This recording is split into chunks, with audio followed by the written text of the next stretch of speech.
Rafael Montero stepped out of the car without waiting for the driver to open the door. He didn't have time for that. He didn't have time for anything that didn't generate money, and that small farm, wedged between his other properties like a bone in his throat, was holding up a $400 million project. The contract was in his Italian leather folder. The eviction was legal. The deadline had passed 90 days ago. The lawyers had exhausted every notice.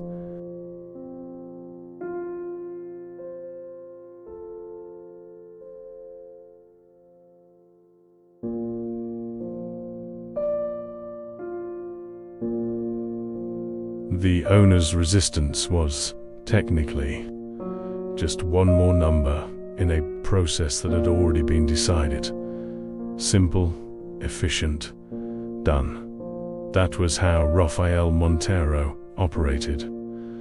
38 years of life, 15 of them building one of the largest agribusiness conglomerates in the Midwest. No decision made with emotion. No negotiation driven by pity. Pity was a luxury people without responsibility could afford.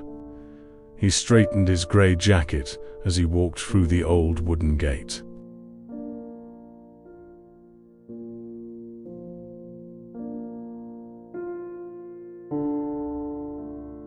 Rust on the latch, the fence leaning to one side, a front garden with flowers that someone still watered carefully, in spite of everything, sentimental, a business mistake. Rafael climbed the 2 porch steps and knocked. No one answered. He knocked again, this time with less patience. The door opened.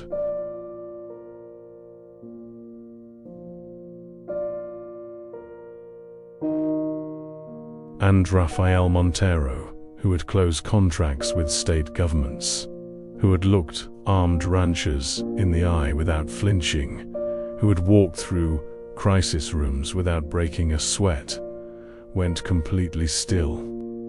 The woman in the doorway was too young to have that look. The look of someone who had carried too much weight for too long.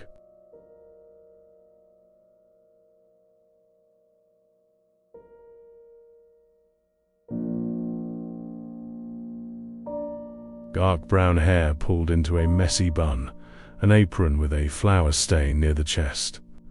And in her arms, a child sleeping with one chubby cheek pressed against her shoulder. Behind the woman, 2 older children peered out from between her legs, a boy with wide, serious eyes, a girl with lopsided braids clutching a doll to her chest. "Is Mr. Rafael Montero?" she asked. Her voice was steady. There was no fear in it.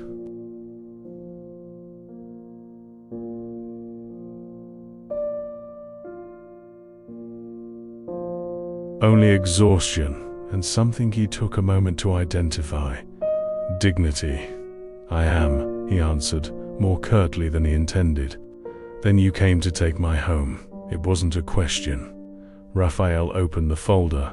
He pulled out the envelope with the documents. That was what he always did in these situations, put the paperwork on the table.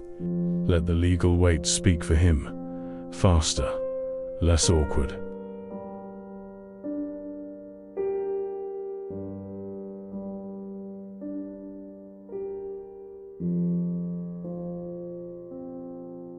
But the child in the woman's arms shifted in sleep, and she adjusted the baby with a gesture so automatic, so unconsciously full of love, that Rafael found himself staring at her hands for a moment. Hands that work, hands that don't sleep enough, hands that hold the whole world without asking permission. "What is your name?" he heard himself ask. She lifted her chin. Ana Cavalcante." A pause. "This is my father's land, my grandfather's land, and my great-grandfather's land."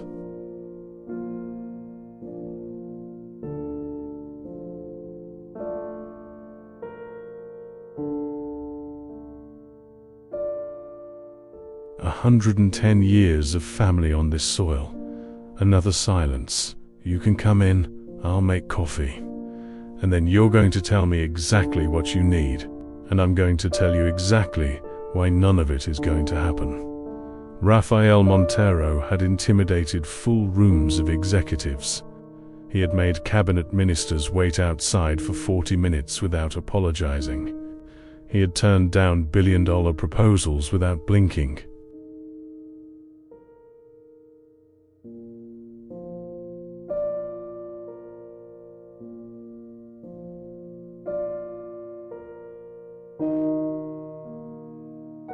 But he walked into that small kitchen, smelling of cake and wood smoke, and sat in the chair Anna Cavalcanti pointed to without saying a word.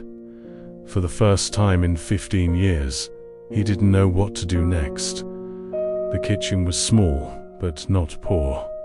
It was dense with things that had mattered to other people before, that carried history on every surface. A shelf with ceramic jars, each one hand-lettered. Flour, sugar, coffee.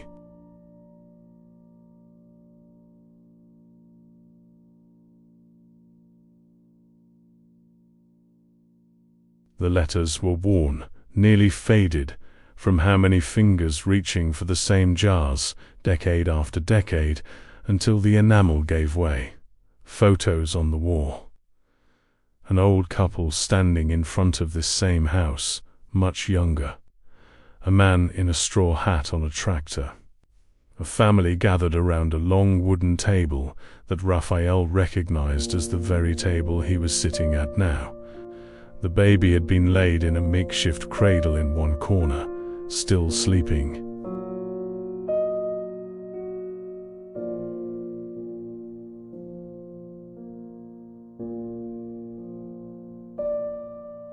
The other two children had settled at a smaller table in the corner of the kitchen and gone back to a drawing pad, as if the presence of a stranger were the most ordinary thing in the world. Anna placed the kettle on the wood-burning stove. Rafael looked at the stove, old-fashioned but perfectly maintained. Who still used a wood stove in 2024? Someone who has no choice. Or someone who chose not to forget.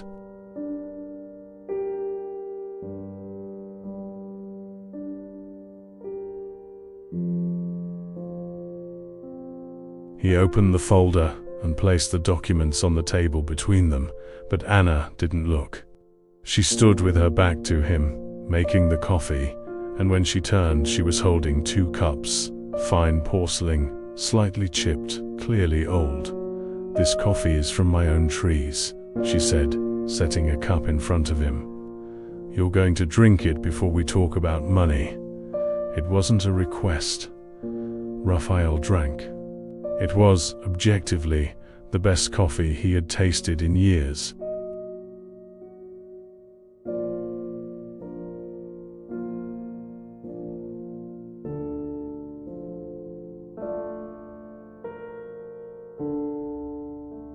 Not the elaborate coffee of his 5-star hotels, not the carefully crafted espresso of his São Paulo offices.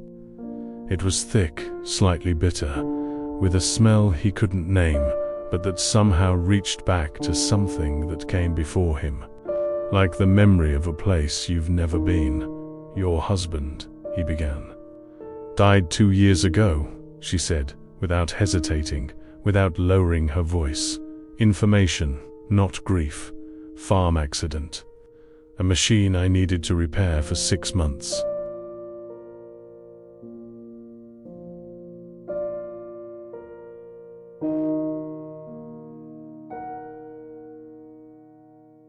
Didn't have the money. He wanted to use it anyway." Rafael said nothing. The bank came shortly after. Anna continued, sitting in the chair across from him. "A loan my husband had taken out without telling me, to save the previous year's harvest, which had also been bad." She looked at her cup. "You bought the debt from the bank. That's what's in those papers, isn't it?" "Yes. And now the land is legally yours.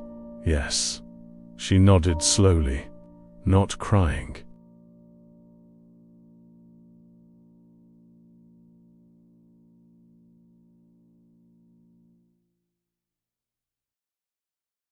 Simply processing, the way someone does who has already processed the same thing many times.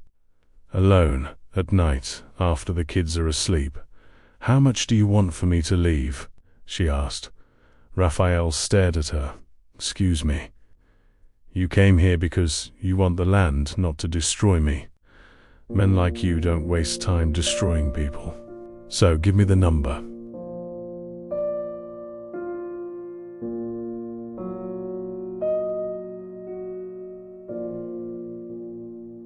"How much are you offering for me to pack up and go without making a scene?" It was the most direct question anyone had asked Rafael Montero in years. No framing, no drama, no attempt at emotional manipulation. She was negotiating. With the weakest hand in the world, she was negotiating. And he, who had been negotiating since he was 23, didn't know how to answer. "I didn't come here to make an offer," he said finally. "Then what did you come for?" A long pause.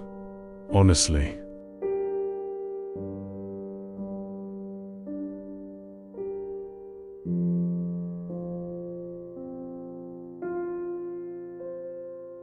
"I came to sign the repossession papers and leave." He looked at the documents on the table. "But now I'm not sure." Anna Cavalcanti studied him with those tired, deep-set eyes. "Do you have children?" she asked. "No. Have you ever loved anything more than yourself?" The question landed in the kitchen like a stone in a well. Raphael stared at her.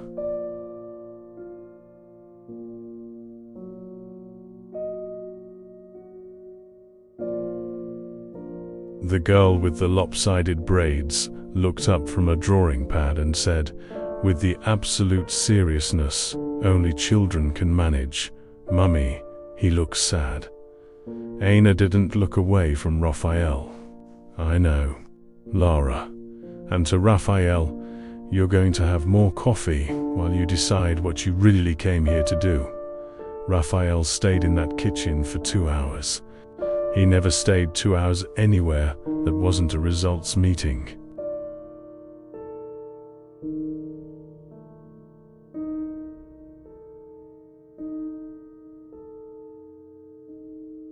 Anna showed him her documents, not to argue legally.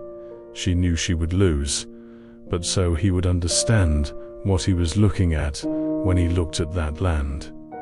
Hand-drawn maps made by her great-grandfather showing the original property lines. Harvest notebooks spanning decades with handwriting that changed from generation to generation but recorded the same fields.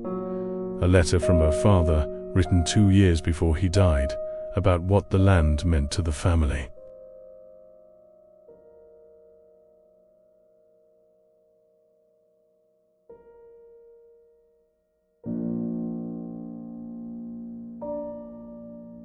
Raphael was not sentimental, but he was precise. And what precision told him was that the value of that land was not in the soil. It was in everything that didn't show up on the technical assessment his advisors had prepared. The baby woke up. His name was Pedro. He was 8 months old. And he looked at Raphael with the deep, unjudging seriousness that babies have before they learn that the world is complicated.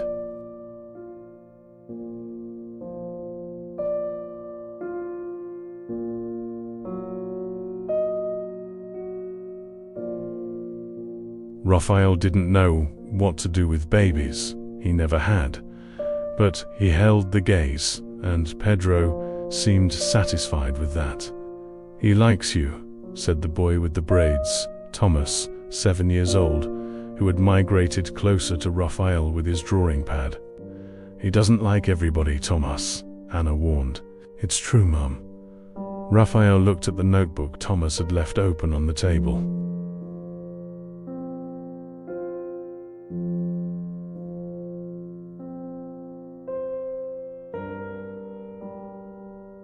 Throughout the entire conversation, the child had been drawing a figure that was clearly Raphael, in a suit, very tall, a briefcase in hand, standing in front of a house. And beside the house, in the crooked letters of a 7-year-old, the man who came but stayed. Raphael closed the folder with the documents. "I'm going to need a few days," he said. "For what?" "To think." Anna studied him. "You don't seem like the type of man who needs to think." "I wasn't," he said, and stood.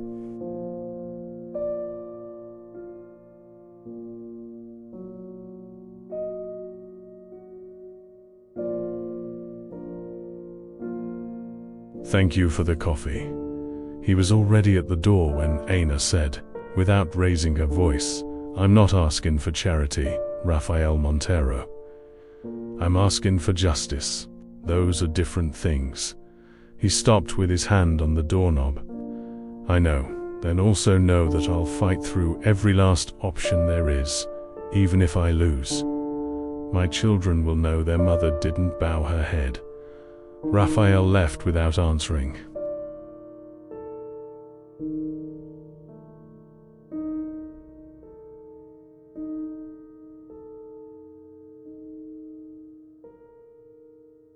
But in the car, when the driver asked where they were going, he sat in silence for much longer than necessary before saying the name of the hotel. That night, Rafael Montero didn't sleep. That wasn't unusual. He rarely slept more than 5 hours. But normally, when he was awake at 3 in the morning, it was because he was working. Spreadsheets, projections, risk reports. Work was a white noise that filled the spaces where other things might grow.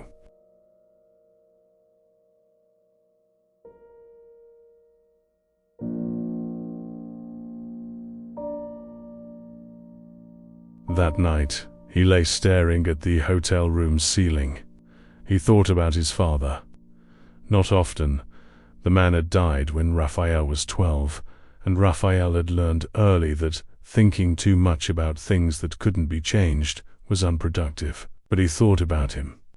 His father had been an accountant at a small company in the interior, an honest, hard-working man who had given Raphael a decent childhood and little more.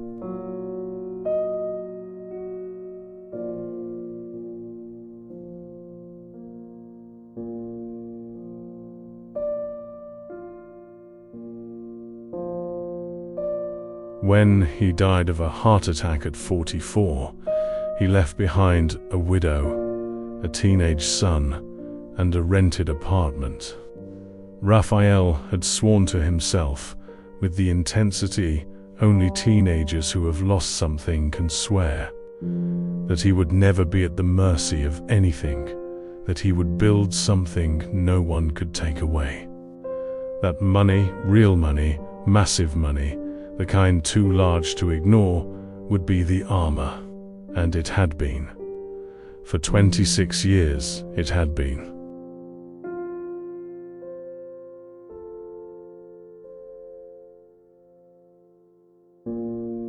But as he stared at the ceiling at 3 in the morning, for the first time in a long time, he thought about the cost of the armor.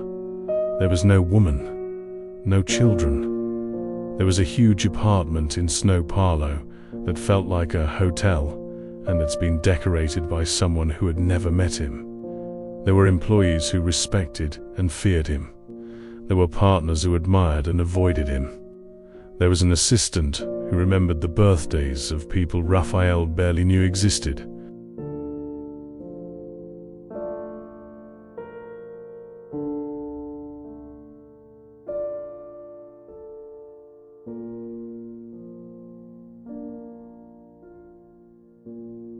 And there was, in that small kitchen smelling of wood smoke, a woman who had served him the best coffee of his life, and asked whether he had ever loved anything more than himself.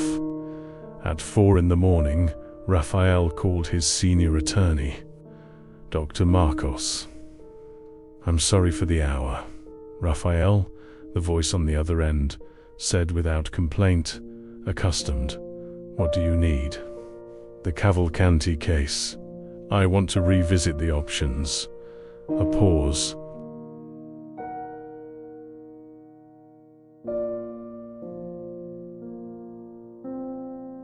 "All legal options have been exhausted in favor of Montero Agro. The repossession is, I know what's legal. I want to know what's possible beyond legal." Another pause, longer. "You're asking me to find a way out that keeps the family on the land. I'm asking you to present me with options tomorrow morning." A pause. "This morning, Raphael. This is going to cost money with no return, Dr. Marcos. I have $400 million in projects waiting on this land."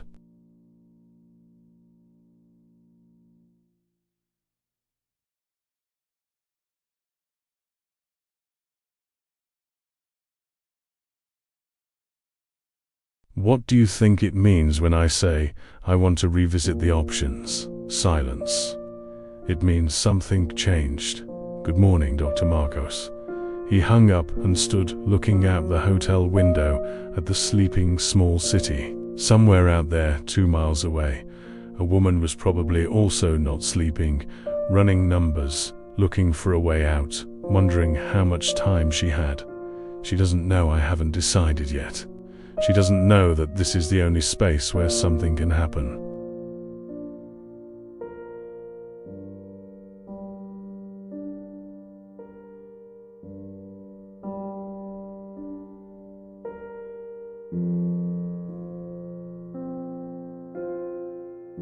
Raphael came back the next day, no warning.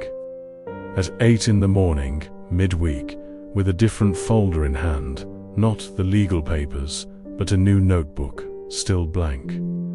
Anna opened the door before he knocked. She'd seen the car. "You came back," she said, without surprise but with care.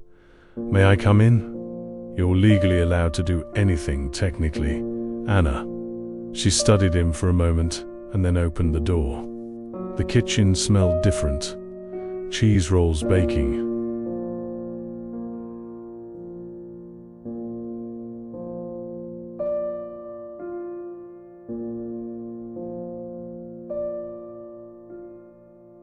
The children were getting ready for school. Lara searching for a shoe. Thomas, with his backpack ready, but still sitting at the table, eating. Pedro in the cradle, awake and contemplative. It was the domestic chaos of morning, that specific rush that Raphael had seen in family photos but never experienced, and that, up close, had an energy no boardroom ever had. "Lara, your shoe is behind the bedroom door," said Anna, without looking.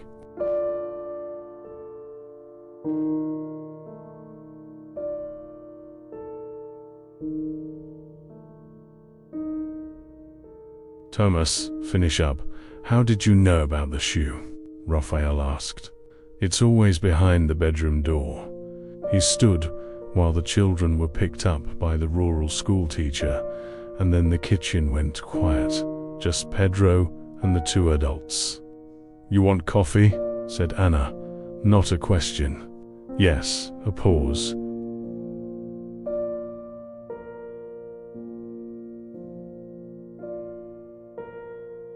"But first, I want to show you something."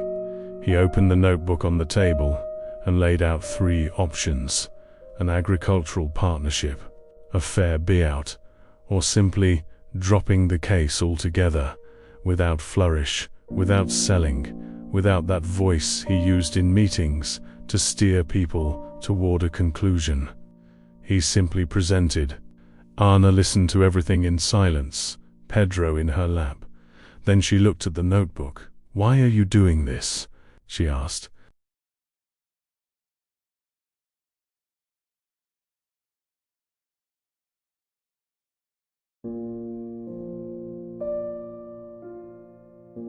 Because I can. That's not the real answer. Raphael held her gaze for a moment. Because last night, I realized I built a company the size of a small nation, and I don't have a single person who serves me coffee like I'm a human being. Anna was quiet. It's a very lonely thing to say. It's a very lonely thing to live. Pedro, with the gravity of 8 months, stretched out his hand toward Raphael. Raphael looked at that small open hand, waiting, offering no agenda.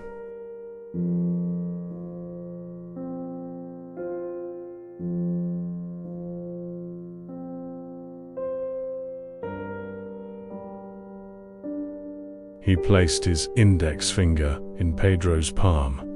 The baby closed his tiny fingers with surprising strength. The man who came but stayed. They spent the entire morning talking, not about contracts, about the farm, what it had been, what had gone wrong, what it could become. Anna knew every inch of that soil with an intimacy that Raphael, with all his agronomists and technical assessments, didn't have about any of his own properties.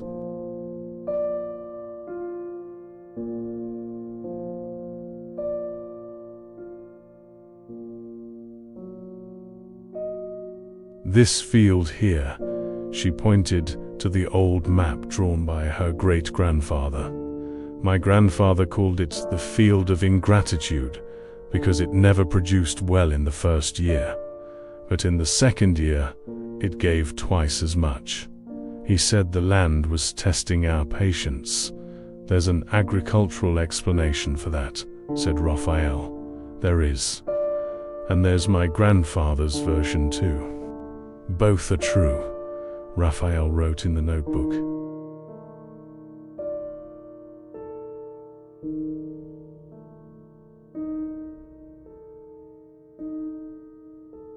What did you want for this property, before everything went wrong?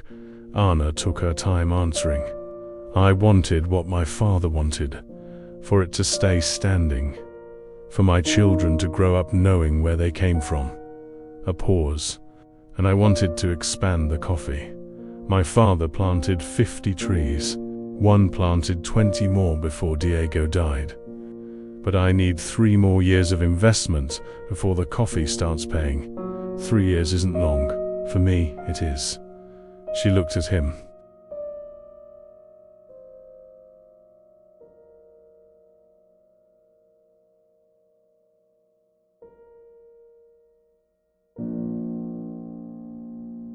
When you have no margin, 3 years is an eternity.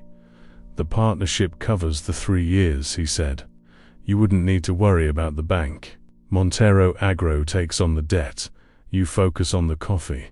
And what does Montero Agro want from the coffee? Nothing. The coffee is yours. Anna frowned. No deal works like that. This one does. Why? He met her eyes.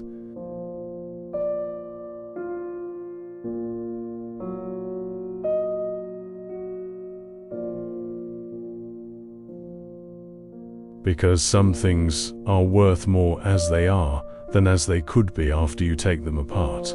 Silence in the kitchen. Are you talking about the farm or something else? She asked. Raphael didn't answer, but the corner of his mouth shifted slightly. Read through the terms carefully, he said, pushing the notebook toward her. Talk to someone you trust.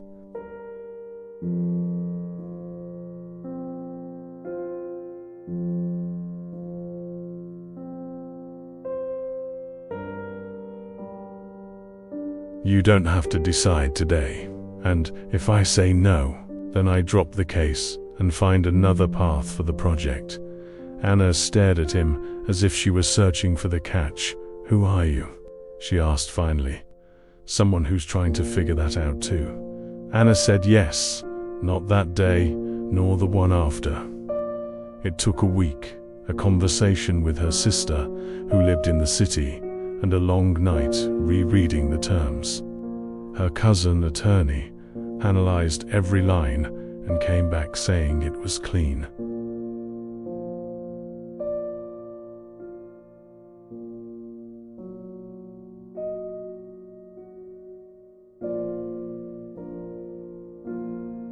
Coffee is yours, Anna signed on the 7th day. Raphael was in São Paulo when he received the message from Dr. Marcos. He was in the middle of a meeting with investors. He stopped mid-presentation and asked for a moment. She said yes. And it wasn't the yes of the contract he was feeling. It was something else, something he couldn't immediately name, that lived in his chest like something that hadn't been there yesterday. Relief, almost happiness. *****.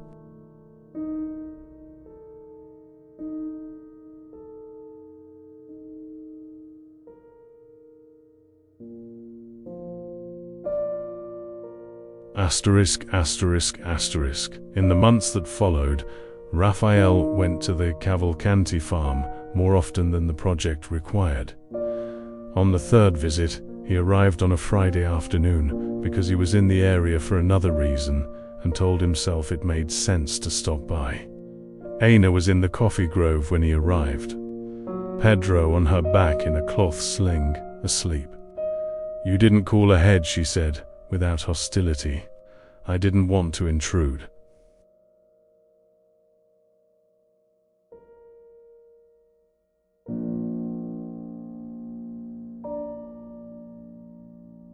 "I can come back another day, since you're already here. You can help." Rafael Montero spent the following afternoon learning to identify which coffee cherries were ready to harvest. "Is this one ready? No. Look at the color. It needs to be like this, not like that. The difference is subtle. Everything worth having has a subtle difference. You learn it by paying attention." Raphael paid attention.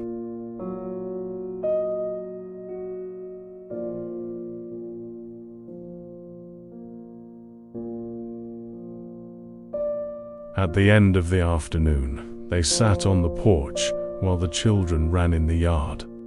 The sun was going down behind the fields, painting everything in an orange that Raphael hadn't seen in years. "Were you always like this?" Aina asked. "Like what?" "Like you never learned to stop. My father died when I was 12. It was the first time he had said that to anyone outside a clinical context. I decided I would never be caught off guard."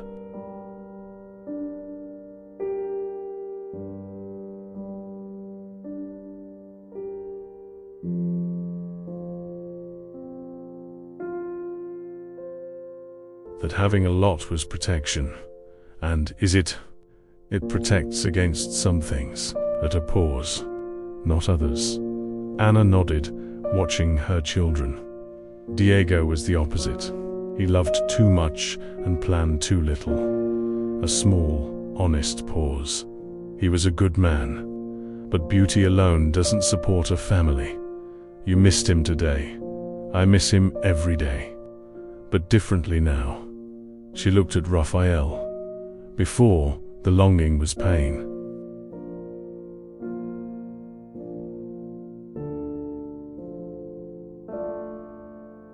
Now, it's more like gratitude. Raphael looked at her for a stretch that was slightly too long to be casual. That's a very mature way to feel. Or it's just exhaustion, she said, and there was a smile in her eyes. It was the first time he had seen that.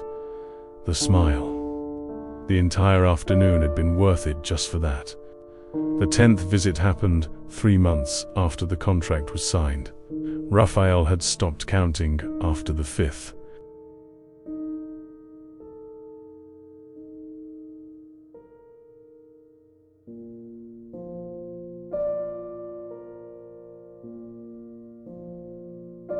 This time, he arrived on a Saturday morning to find Tomas waiting by the gate.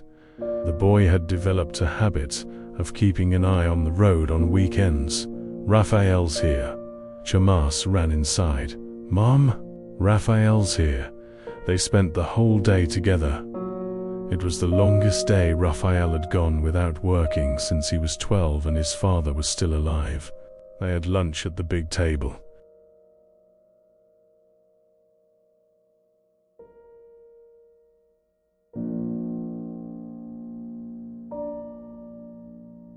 Pedro spent the time passing between Raphael's lab and Anna's, as if it were the most natural thing in the world.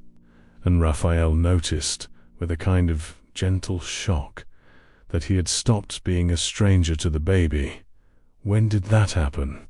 On which visit exactly? In the afternoon, while the children napped, they sat on the porch with coffee and silence.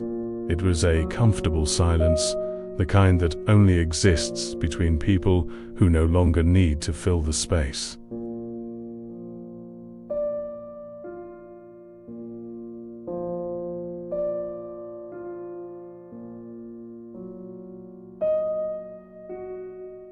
"Raphael," said Anna, in a slightly different voice. "Anna, what do you want here?"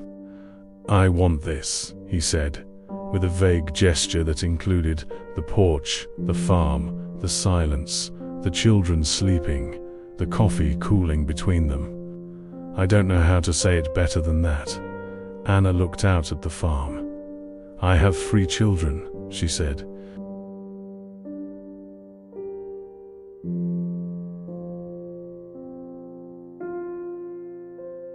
"I know, I've been widowed for 2 years. I know, and I'm not a project. No, you're not. If I give this a real chance," she said, still looking at the farm, "you're going to need to understand that this life here won't fit into yours. One of us is going to have to bend more. I know which one." She turned to look at him. "That's easy to say, it's hard to do," he agreed. "But I spent 38 years building things that isolated me."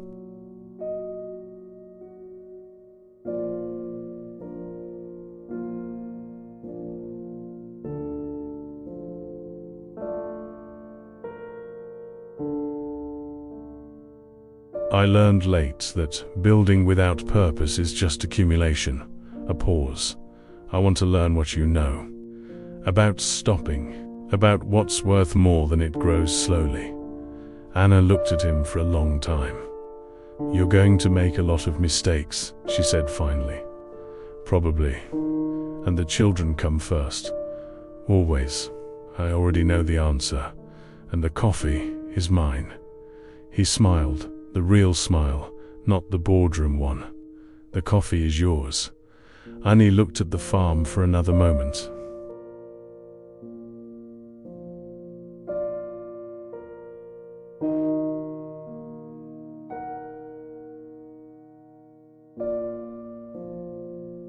"You can stay for dinner," she said.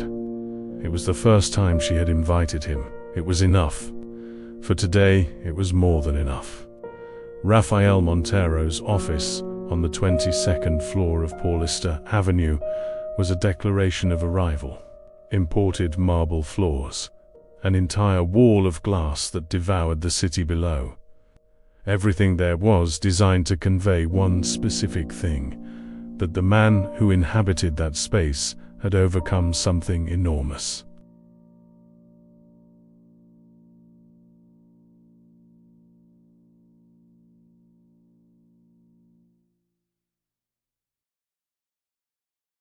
Raphael walked in on a Monday morning and stopped in the doorway for 2 seconds. That wasn't something he did. His assistant, Camilla, looked up from her screen. "Good morning, Raphael. Your schedule starts at 8:30, Camilla." He interrupted her gently. "How many plants does this office have?" She blinked. "Plants? Vegetation. Something alive." Camila looked around as if seeing the office for the first time. "None."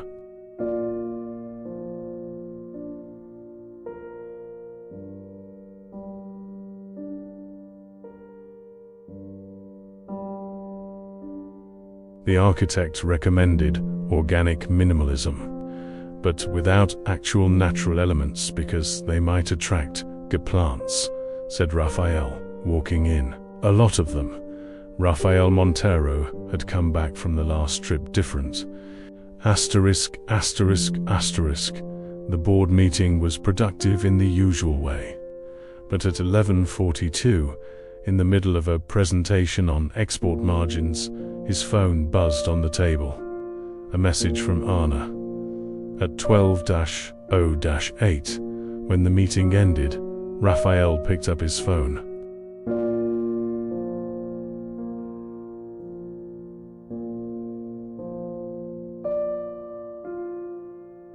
The message was short. Thomas drew a picture of you at school today. The teacher asked who it was. He said, "That's Raphael. He lives with us sometimes. I thought you'd want to know." Raphael stared at the screen long enough for Camilla to appear in the doorway and then retreat silently. He lives with us sometimes. 8 years old. The brutal, involuntary precision of 8 years old.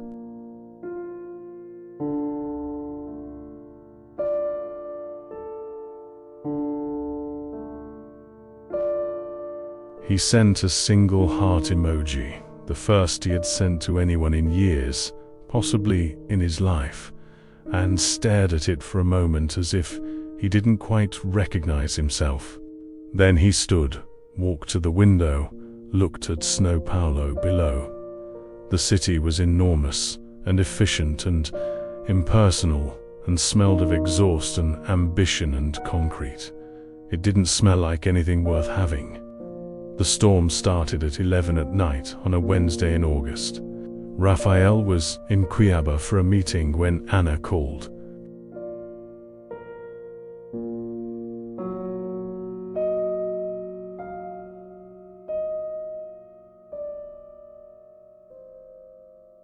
She rarely called. Anna Raphael. Her voice was controlled, but there was something underneath it. "There's a bad storm here. One side of the barn roof caved in. I needed to call someone." He went still. "Are the kids okay?" "They are. Pedro's asleep. Lara and Thomas were awake with the noise, but I got them settled." "Are you hurt?" "No." Just a pause.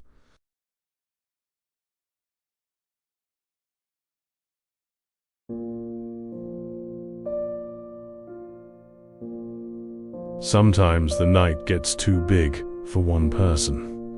Raphael sat in the hotel room in Cuiabá, 210 miles away, listening to wind in the background of the call and feeling for the first time the specific weight of being far from someone who needed presence and not words. "Raphael," she said, before hanging up. "Ina, thank you." "It was nothing. It was everything," she corrected, and hung up. Raphael sat holding the phone for a long time.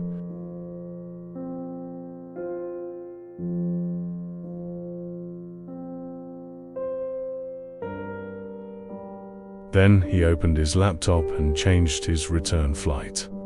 From Saturday to Thursday. 210 miles was 210 miles too many. Lara was 5 years old and had the absolute logic of someone who hadn't yet learnt that certain questions aren't asked. She waited until after dinner, until Thomas had left the table and Pedro was in the bath with Anna.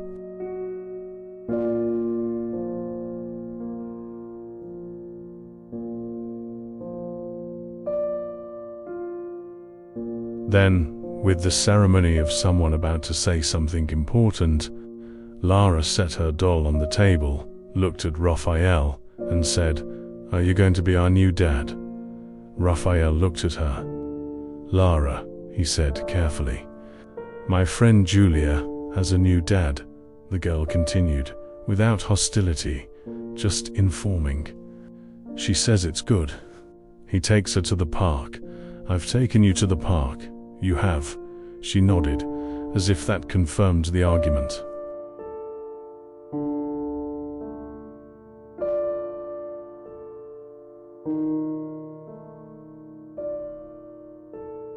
"So you can be.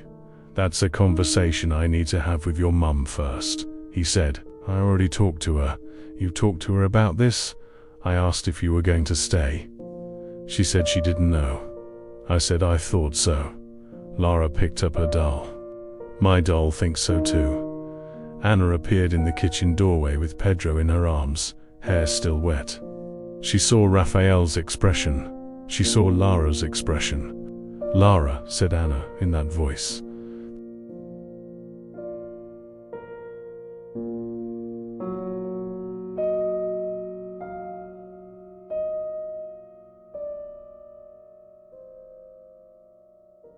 What did you do?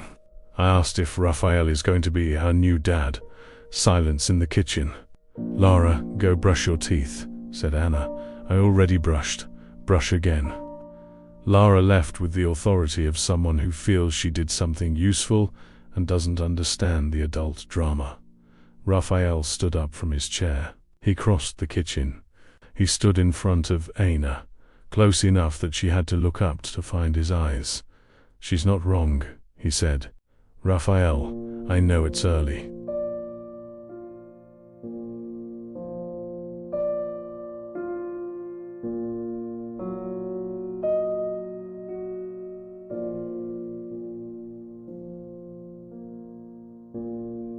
I know you're still building yourself back up, but I want to try for real. Not just sometimes, for real. Pedro placed his hand on Raphael's face. And then, for the first time, it was she who closed the distance between them. It wasn't a grand gesture, it was just a step. But it was the only step that mattered, because all the others had been his, and this one was hers, and he knew the difference. From down the hall, with the precise bad timing only children have, Lara shouted, "Mum!"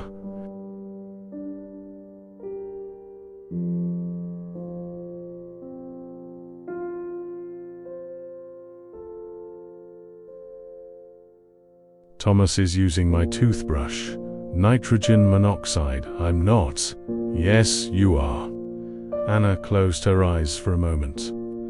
Raphael laughed, the real laugh, uncontrolled, the kind that escapes when you're not trying.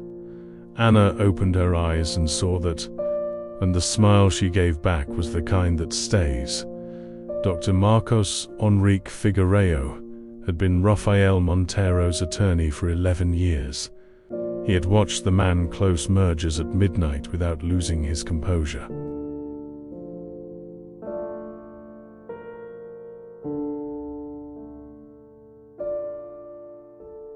Rafael Montero was, in Dr. Marcos's professional estimation, the least sentimental person he had advised in 30 years of practice.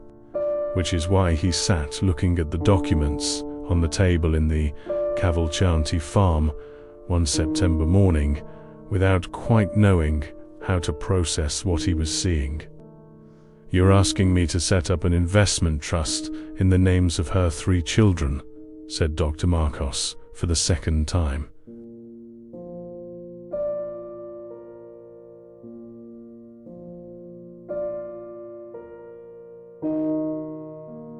Yes, with annual indexing, shielded from any future legal proceedings. Non-transferable until each child reaches adulthood. Yes, and beyond that, you want to transfer the farm title back into her name, with a non-alienability clause that prevents any bank or creditor from touching it for 20 years. Yes, Dr. Marcos set down his pen. Raphael.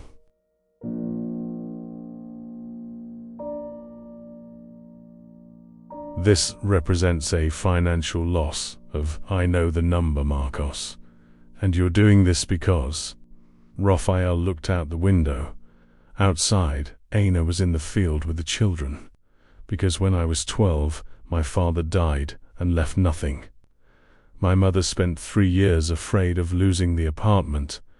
I swore I would never let someone I care about be in that position. Silence in the office. You care about her, said Dr. Marcos.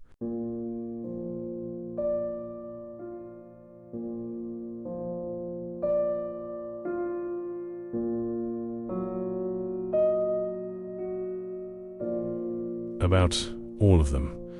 The attorney looked at him for a long moment. Raphael, with all the respect I've had for you for 11 years. A pause. I'm very happy about this. Raphael blinked. That wasn't the response I expected. I've advised you for 11 years. You've never done anything that wasn't calculated. Dr. Marcos picked up the pen.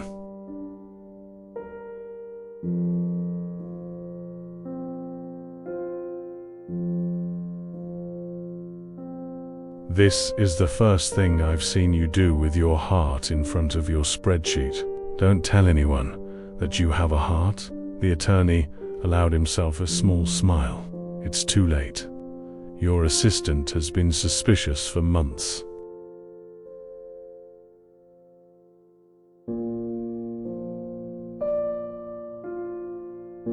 It came on a weeknight after the children were asleep. They were on the porch, coffee, the dark field in front of them. "You're going to live in São Paulo forever," said Anna. It was the opening of the conversation. "I have an office in São Paulo," Rafael answered. "It's not the same thing. It's the same thing for you right now." He didn't contradict her. "I'm not leaving here," she said, direct as always. "I don't apologize for that."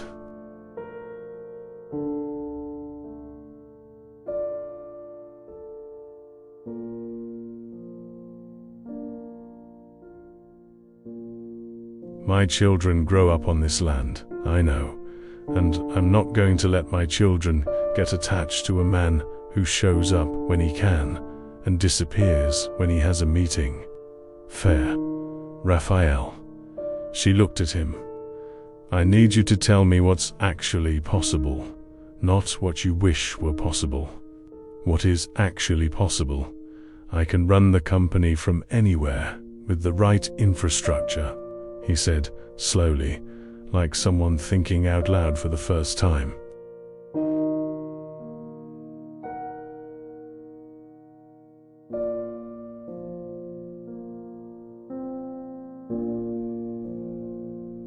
"2 or 3 trips a month to São Paulo. Rest of the time here." I pause. "That's not what I do today. But it's what's possible if I decide it is. And you're deciding." "I'm deciding right now, in front of you." Anna looked at the farm. "You're going to have regrets," she said.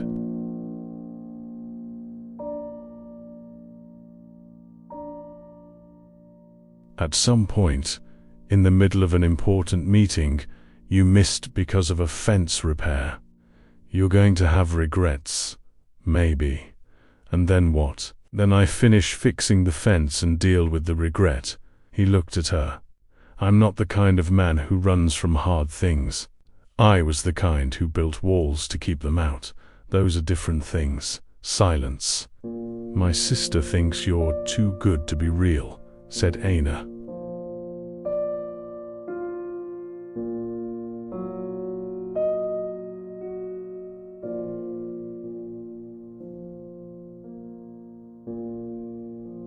"Your sister has good judgment. She's going to interrogate you. I've survived congressional hearings." A pause. "More or less."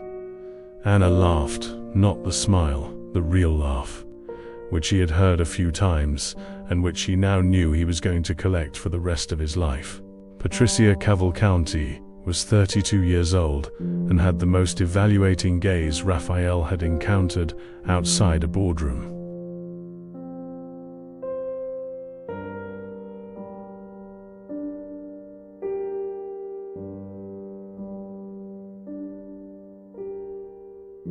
She arrived at the farm on a Saturday in October, carrying a pie and the expression of someone who had come to complete a mission. "So you're the man who almost took my sister's farm," she said. "Patricia," and it warned, "is it true or not?" "It is," said Rafael. "That was me." "You have too much money," said Patricia. "I do. And my sister has almost none by comparison. That's changing. But yes, that creates imbalance. It does."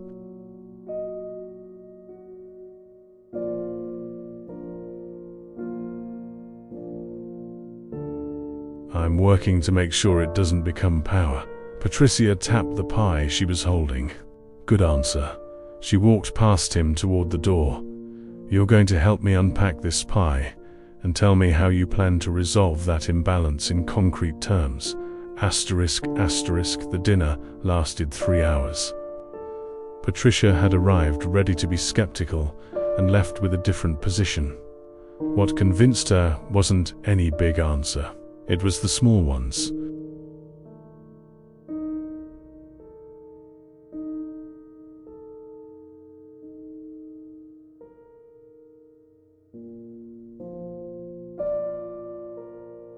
It was Rafael getting up automatically when Pedro started crying before Ana did. It was him knowing where the second knife was to cut the pie without needing to ask. It was the look on Rafael's face when Tomas understood a math problem on the second try. That face, it wasn't a performance. When the adults were left at the table with the remains of dinner and a bottle of wine, Patricia looked at Rafael and said, "All right, you passed." "Passed what?" asked Rafael.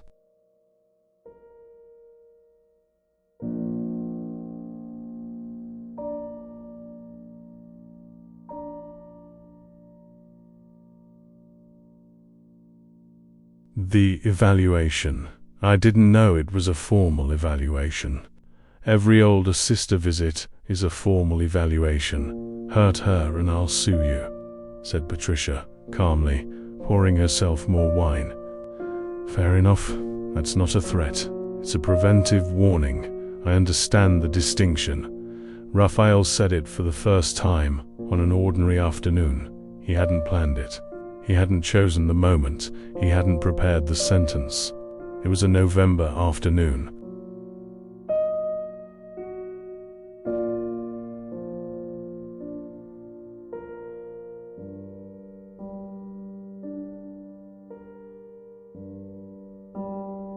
Ana was harvesting the last cherries of the season.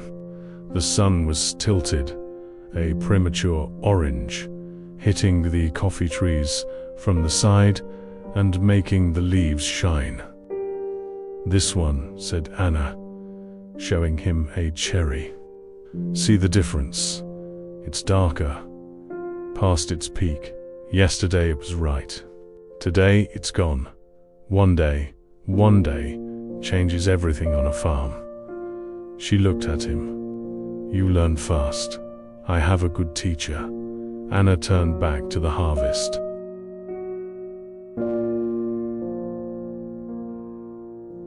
Rafael watched her, the movement of her hands, the precision, the concentration she put into everything she did. Without thinking, he said, I love you. Ana stopped. Her hand hung in the air between a tree and the basket. The field was quiet except for the wind. She turned slowly. Rafael looked at her. There was no taking it back, he had said it. The words had come out, and the man who had built walls for 26 years stood in the coffee field with nothing to hide behind.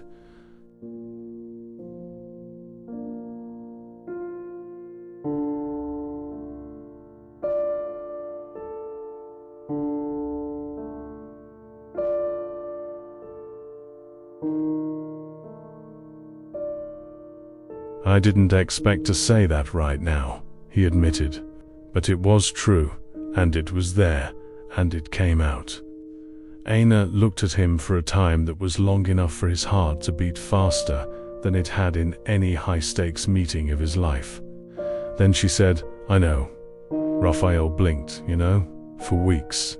I was waiting for you to realize it too. You could have told me. I could have.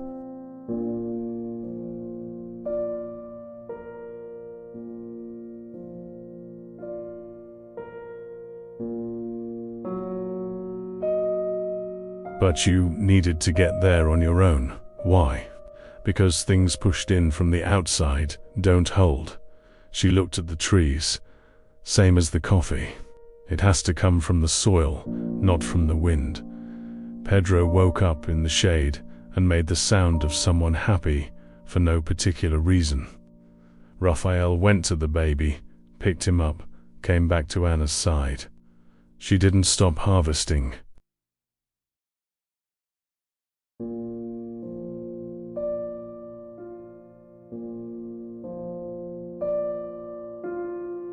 He stood beside her with Pedro on his shoulder, and the two of them worked the field until the sun went down. In silence, the kind of silence that only comes after something important has been said and doesn't need to be said again. There was, in that afternoon, the specific feeling of being exactly where you're supposed to be.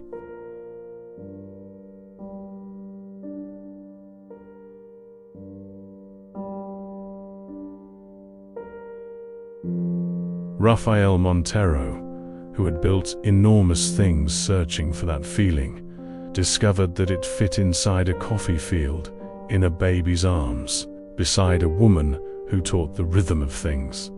Christmas that year was the first Rafael hadn't spent alone in a very long time. Tomas had made paper decorations for the farm with an architect's seriousness.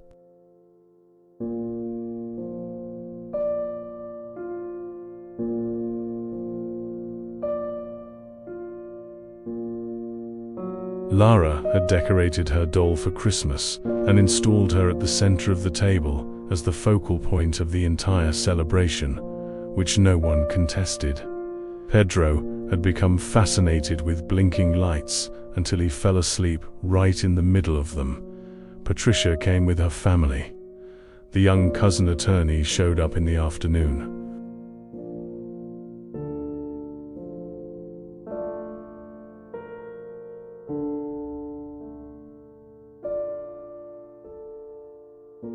Mr. Antonio, the neighbor from the roof, brought a cheese that was, objectively, the best cheese Rafael had eaten outside a Michelin-starred restaurant. It was the kind of Christmas that wasn't perfect. There was a fight between Tomas and his cousin, a pot that boiled over, a present wrapped wrong, and that was, exactly, for all those reasons, more alive than anything Rafael had experienced in the marble and glass.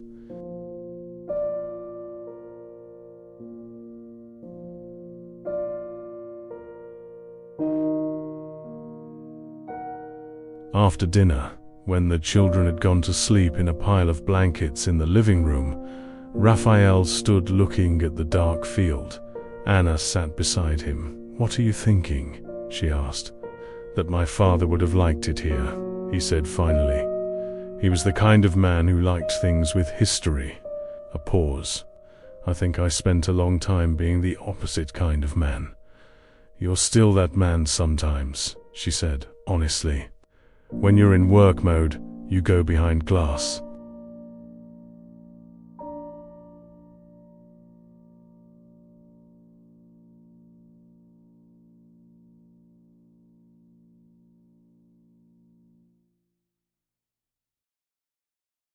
"I can see it, I know.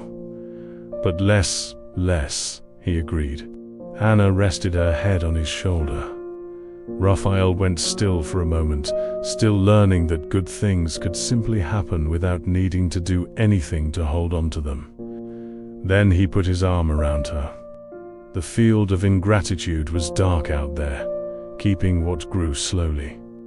The land that tested patience and gave twice as much.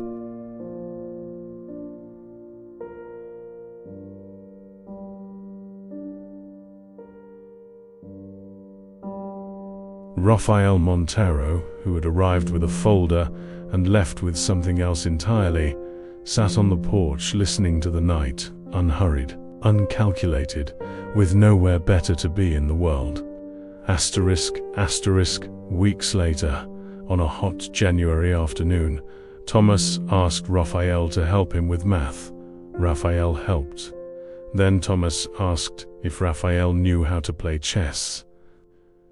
Rafael did.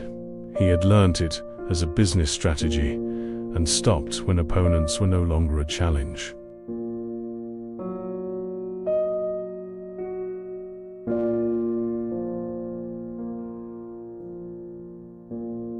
He played with Tomas at the kitchen table for 2 hours.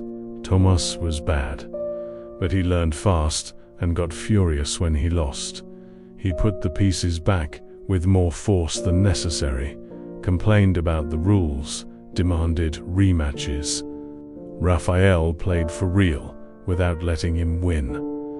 On the 12th game, Tomas won. The boy looked at the board, at the pieces, at Rafael, with the expression of someone who doesn't quite believe what just happened.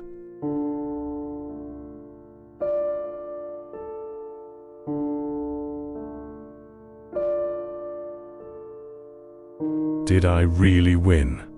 You really won. You didn't let me. I didn't let you. Rafael pointed to the final move. You saw that opening. I didn't see it. You won. Tomas looked at the board for a moment. Then he threw himself at Rafael's neck with the full force of 8 years old, no warning, with the weight of someone who doesn't measure a hug. Rafael went still for a second, not knowing what to do with it. Then he put his arms around the boy and stayed there as long as it took.